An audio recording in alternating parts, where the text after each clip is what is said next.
Have you ever been a human before? No. But Brad himself, again, represents our very own same soul. So therefore, an Earth human to that degree. Understand that a particular form on Sirius that could be referred to somewhat to the degree as human, but in that sense more so humanoid. I see. So have you yourself ever been in third density?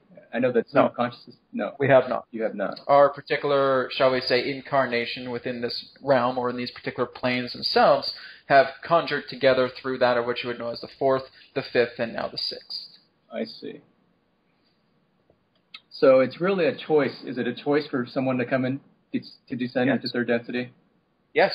And absolutely. And why do a lot, like for example, your people do not descend into third density? It's not to say that we haven't. It's just in the degree that this particular version of us whom you are speaking of haven't. So again, as we're talking about, that Brad himself and us are the same soul. So literally an extension of my own soul is together on Earth, talking to you right now. So therefore, that's a different form, but incarnationally it is different in degree. I see.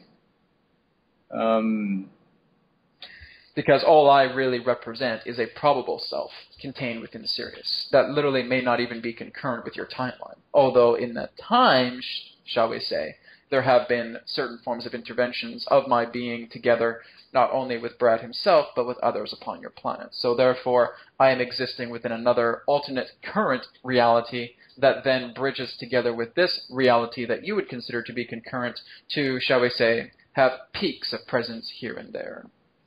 I see. I have a final question here. If you were, based on what you know, if you were on Earth right now as a human, what would you do each day from the moment you woke up to the moment you went to bed? Enjoy every moment of being upon planet Earth in all the ways that, shall we say, nature can communicate with you in all the grand ways it can. Because again, our particular perspective upon living upon Earth would not, shall we say, in this very moment be very similar to what you would understand. We hold a different form of harmony and association that literally, if we were to incarnate as a human being upon the planet, many of you may literally think of us to be crazy. Well, if you would you do work? Would you work here? If you were to work, what would you do to make a living? Well, there would be work, but it would not be work to which you would understand. There would be no requirement in regards to, shall we say, functioning within your systems, as they are greatly illusionary. So you wouldn't... We would literally live together with the Earth. Now, again, that may be in the advanced form of understanding. Is Adronis a crazy hippie? Well, that may be the idea. We literally would not associate with your systems at all. Oh. Now, again, this is what many of the incognito extraterrestrials on your planet in that sense are doing. They are not associating with your systems at all, and there are some that are. But there are those in that sense who are completely living off the land, who do not require shelter as you would understand, who do not need to pay bills as you would understand. They work completely together in harmony with the Earth in 100% form.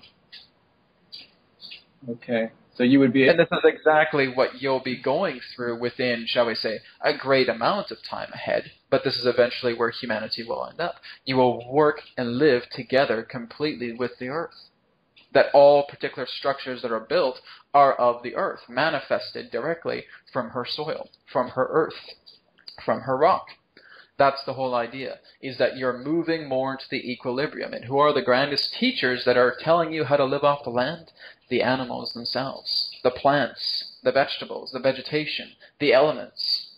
They're all teaching you how to live, really, together with the Earth, rather than, in that sense, subjecting yourself to, shall we say, synthetic forms of systems that are chaotic. Or, shall we say, unnatural. I see. So you would probably be what we refer to as maybe a hippie then, if you were here. A hippie or a recluse in that sense, yes. Recluse. Okay. So you probably wouldn't be paying rent then. No. Not in that degree. What about money? I guess. Because literally you need to look at it and saying, what is it that you're really paying rent for?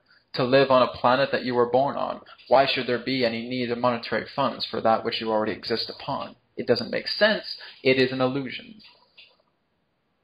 What about eating at the, like a restaurant, in a nice restaurant? No. Because, again, the Earth provides everything you need. You simply need to understand the mechanisms in regards to how all sustenances themselves exist around you, that they truly exist within your benefit. And again, this is what many of your indigenous cultures have done in ancient times, is that they watch the animals, decide exactly what they eat, and then mimic them. And that's just the beginning. Earth provides everything you need. You don't need to go to a particular foundation or an illusionary establishment upon your planet to, shall we say, survive in regards to your requirement of sustenance. Well, I'm not. It's all around you now. I guess I'm not referring to just survival. I'm referring to maybe the quality of life, for example. But there is quality of life. That's the whole idea. The quality of life is not found within your modern civilization. It is found beyond it. Because literally, when you are connecting together with the earth, you are hearing her calling. You are hearing her voice. You are communicating directly with her, and you are literally acting as a symbiote pertaining to universal information that is coming through her altogether. This is something that modern civilization can never provide you. It is a connection so grandly deeper within yourself that nothing in regards to any state of current technology upon your planet could ever deliver. Okay. Considered to the earth, much of your technologies are in that sense like child's toys.